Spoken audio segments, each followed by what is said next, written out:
ఈరోజు దేవుని వాగ్దానము కీర్తనల గ్రంథము 20వ కీర్తన 4వ చరణము.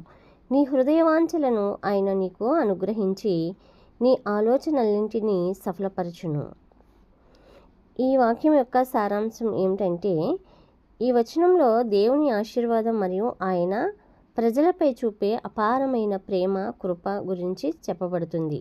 నీ హృదయవాంఛలను ఆయన నీకు అనుగ్రహించి మనము మనసులో కోరుకునే మంచి కోరికను దేవుని చిత్తానికి అనుగుణమైతే ఆ కోరికలను దేవుడు నెరవేర్చుతానని చెప్తున్నారనమాట. మన ఆలోచనలన్నింటినీ ఆయన సఫలపరుస్తారు. మనం చేసే ప్రతి పనిలోని ప్రతి ఆలోచనలోనూ దేవుని మార్గంలో ఉన్నట్లయితే వాటన్నింటి ఎడల దేవుని విజయం మనకు సమకూరుస్తారు.